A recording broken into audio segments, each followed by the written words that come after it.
For the purpose of this interview, I am here this morning at George Brook community, right in Freetown. But the way people do constrain for water and some of their challenges they do face in water, this morning I'm here to talk with one of them who is a community member and also a youth of this community. Can you please tell us your name? My name is Michael Peku, members of this community. What do you think are some of the challenges that you do face in terms of fetching water in this community? Well, the challenges was facing on the last time was now finished because the time was coming in this stream because there was no dam on that time, but now there is a dam, so the constraints are finished now. Okay, but what is the quality of the kind of water that you are getting? Well, the time that there was no dam, the water was not pure by then. Because there was a leaf fall on the water, but now there was no leaf fall on the water because the dam is so covered now, and they give the dam medicine so that the water will be pure for us. So what purpose are you think you getting the water for? I get this water to use to launder my shirt and to do other activities at home. So you don't drink it at all? No, I drink this water because water is life. No, this particular one, do you drink it? Yeah, I drink this water. How frequently do you access it? Well, I look at this water because the water does not have any germs, and I drink this water every day at home. So at what time do you used to come for this particular location so that you will be able to get your water as quickly as possible? As any hour. Do you pay for the water you are getting? Yeah, I pay for the water. Okay.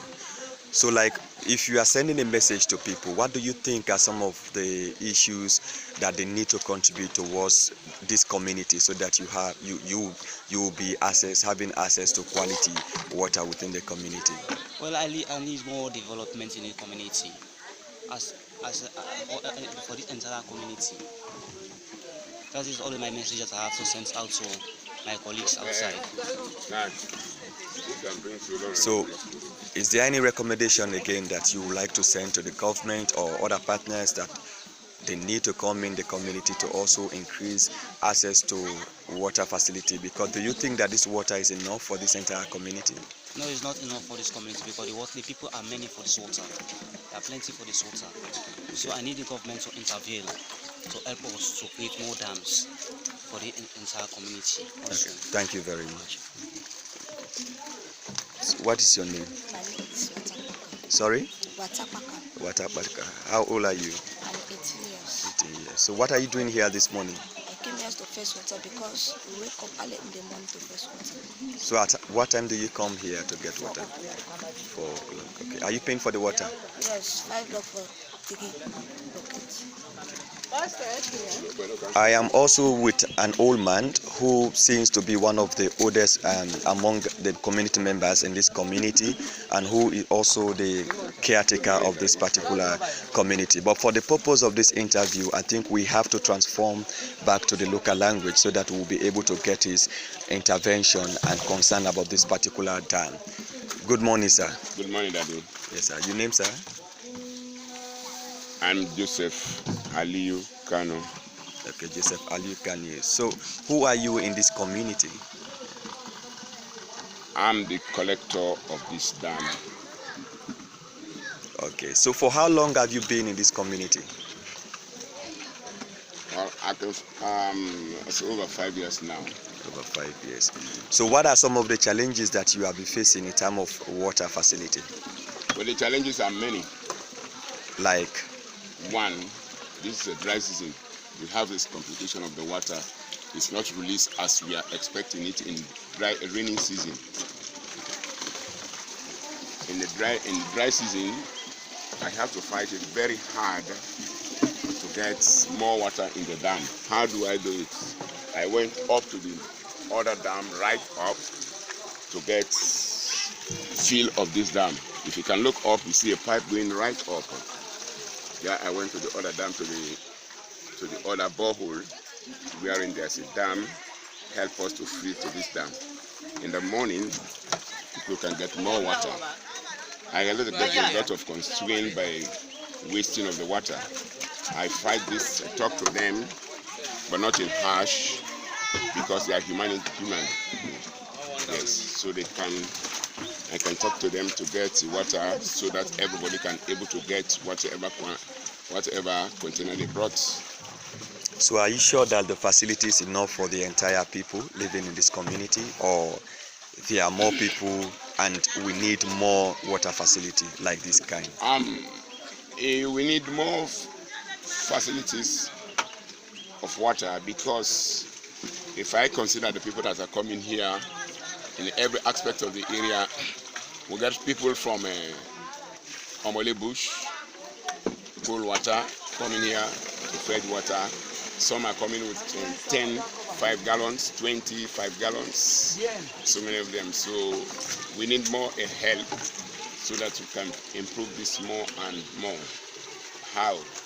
By assisting us to get more of the, how do you call them, the militants, or by getting more hose that we can able to spread it into go right down wherein other people can able to get water. Because I remember some of them came a very long distance. See, they came with 10, 20 rubbers wherein they cannot able to transport the water, those container in just 10 minutes. It can last them sometimes an hour or some hours. So do you think that most of the people who do come here for this water do drink the water, or some are just using it for other purposes? And the most purpose they are using it, I can say, is a 3 purpose. Some are using, they are using it for drink, they are using it for laundering and cooking. Okay. Thank you very much, sir. Like you heard from the speakers, I'm here this morning right at Brook community. This community is having about more than 30,000 population who do come to this particular stream to get water. But one of the most difficult challenge they do face is that many of them, the children, do wake up early in the morning by 4 a.m. just for them to access the water as quickly as possible for them to also go back to school. But you can also see that the stream there where people do wash their clothes and also do any other things like you think. Most of these issues also requires so many awareness raising and sensitization program. This is the reason why the Freetown District Youth Parliament, in consultation with the African Institute of Research for Women and Children's Development, is doing this particular interview for the purpose of sending those recommendations out to ensure that people who are supportive institutions are also able to come to the aid of this particular people within this community. Mind you, this community is just one of the few communities that are very vulnerable in terms of water facilities. One of the key issues is that most people lack the experience of sensitization to sensitize the community about the use of drinking water and also the use of this facility. And one of the issues that we also should be mindful with is the fact that most of these communities lack sanitation program, and therefore in order to strengthen some of the quality to access to drinking waters, one of the key issues that is required is to ensure that we are able to bring awareness raising and sensitization programs to the people, to also ensure that we have to educate them about how to clean their communities, to keep their communities clean, and also increase the access to community by building this facility more and more in those communities. Many other communities are also facing this kind of challenges, like looking at the Brook, looking at the Dwarzack community, looking at the Omolay bush, looking at the Grey bush.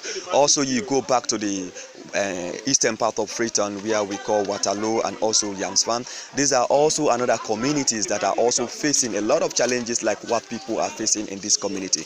But to also ensure that we are able to keep this community clean and also increase access to quality and clean water facility within these communities, this is what we did for us to ensure that we are able to take the view of the people in order for them to also be heard by the government of this country and also donor partners to see how best they are able to come to their aid and increase access to quality water facility and sanitation. This interview is being done by Mohammed Kalon, a president of the Freetown District Youth Parliament and also a founder of the African Institute of Research for Women and Children's Development, Sierra Leone chapter. Thank you very much for your audience, and also thank you very much to my participants who do contribute towards the successful development of this video. Thank you.